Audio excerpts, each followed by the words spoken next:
America आखिर क्यों जल रहा है? क्या अमेरिका को जलाने में चीन का हाथ है या फिर डोनाल्ड ट्रंप के वो मूर्खतापूर्ण फैसले जिनसे लोगों का आक्रोश विरोध की आग में तब्दील हो गया?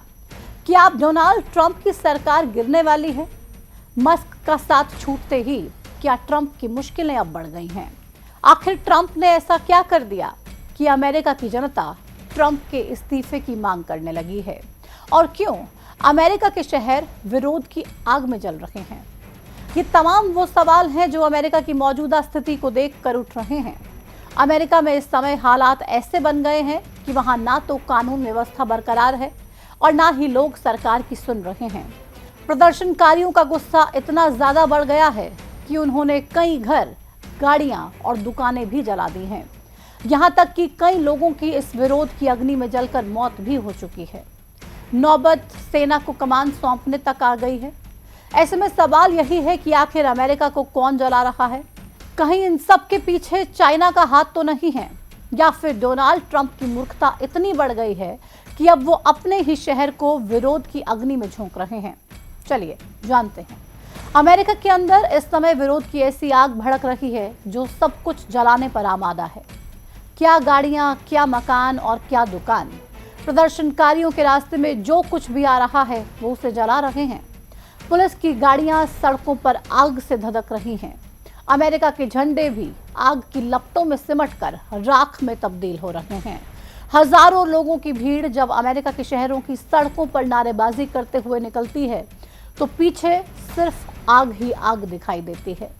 हजारों लोगों की भीड़ को रोकने के लिए सैकड़ों पुलिसकर्मी हाथों में रॉड और सर पर हेलमेट लगाए खड़े रहते हैं, लेकिन पल भर में ही हिंसा ऐसी भड़क जाती है कि लोगों के सामने पुलिसकर्मियों की ये टोली बेबस और लाचार नजर आती है। नतीजा ये होता है कि अमेरिका के 12 राज्यों के 25 शहर हिंसा की आग से जल उठते हैं। कहीं मेक्सिको के झंडे लहराए जा रहे हैं तो कहीं अमेरिका के झंडे पर थूका जाता है और फिर उसे जला दिया जाता है। लॉस एंजलिस में तो हालात इतने बेकाबू हो चुके हैं कि पिछले 5-6 दिन से सड़कों से उठता धुआं और लोगों की नारेबाजी का शोर ही सुनाई दे रहा है। राष्ट्रपति डोनाल्ड ट्रंप ने हालात को काबू करने के लिए लॉस एंजलिस और कैलिफोर्निया में 4000 नेशनल गार्ड्स को लगा दिया। ये नेशनल गार्ड्स अमेरिका की सेना से ही जुड़े होते हैं। हालांकि ट्रंप के इस फैसले से लॉस एंजलिस के मेयर और कैलिफोर्निया के गवर्नर काफी नाराज हैं। उनका कहना है कि ट्रंप ने राज्यपाल की शक्तियों को छीन लिया है। वहीं इसको लेकर कैलिफोर्निया के राज्यपाल ने ट्रंप पर मुकदमा भी दर्ज करवा दिया है। हालांकि डोनाल्ड ट्रंप को इससे कोई फर्क नहीं पड़ा, बल्कि उन्होंने तो यहां तक कह दिया कि अगर हालात जल्द ही नहीं सुधरे तो वो लॉस एंजलिस में विद्रोह कानून लगा देंगे, मतलब सेना को कमान सौंप दी जाएगी। आप इसी से अंदाजा लगा सकते हैं कि हालात कितने ज्यादा अमेरिका में बिगड़ चुके हैं। लेकिन सवाल यह है कि हालात इतने क्यों और आखिर कैसे बिगड़े?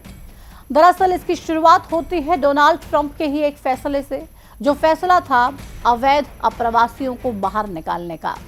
ट्रंप की इस डिपोर्टेशन पॉलिसी के तहत संघीय एजेंट को हर दिन बिना दस्तावेज वाले 3000 अप्रवासियों को रिकॉर्ड संख्या में गिरफ्तार करने और डिपोर्ट करने का लक्ष्य रखा गया था। ट्रंप ने ये आदेश पिछले महीने दिए थे, जिसके बाद से ही अवैध प्रवासियों को ढूंढकर उन्हें देश से बाहर निकाला जा रहा है। मीडिया रिपोर्ट्स के मुताबिक लॉस एंजलिस में ही 9 लाख से ज्यादा अप्रवासी रहते हैं। इसलिए जब ट्रंप ने अवैध अप्रवासियों के खिलाफ अभियान छेड़ा तो लॉस एंजलिस में विरोध की अग्नि धधक उठी। धीरे धीरे विरोध की ये चिंगारी अमेरिका के बाकी राज्यों में भी पहुंच गई और आज नौबत यहां तक आ गई है कि अमेरिका के 12 राज्यों के 25 शहर जल रहे हैं। कई शहरों में तो प्रदर्शनकारियों ने बड़े बड़े मॉल्स को ही जला डाला और जो नहीं जलाए वहां लूटपाट कर फरार हो गए। इस तरह से पूरे अमेरिका में अशांति फैली हुई है। हालांकि ट्रंप सरकार इस विरोध प्रदर्शन को चाइना की साजिश बता रही है। ट्रंप की रिपब्लिकन पार्टी के एक सांसद ने इन प्रदर्शनों में चीन और डेमोक्रेट नेताओं का हाथ बताया। उन्होंने कहा कि चीन की कम्युनिस्ट पार्टी से जुड़ी संस्थाएं प्रदर्शनकारियों को फंडिंग दे रही हैं। हालांकि इसको लेकर अभी तक कोई सबूत सामने नहीं आए हैं। खैर, अमेरिका जल रहा है और ट्रंप को शायद अपने जन्मदिन के जश्न की चिंता सता रही है, इसलिए वो 14 जून से पहले माहौल को ठंडा करने की कोशिश कर रहे हैं। शायद इसलिए ट्रंप ने हालात ना संभलने पर सेना को जिम्मेदारी सौंपने तक की बात कह दी। लेकिन सवाल ये उठता है कि ट्रंप आखिर ऐसे फैसले लेते ही क्यों हैं जिनका परिणाम अमेरिका को ही भुगतना पड़ता है। इससे पहले जब ट्रंप ने टैरिफ बढ़ाने का फैसला लिया था तो उससे भी अमेरिका को ही नुकसान हुआ था और अब ट्रंप का ये फैसला अमेरिका को जला रहा है।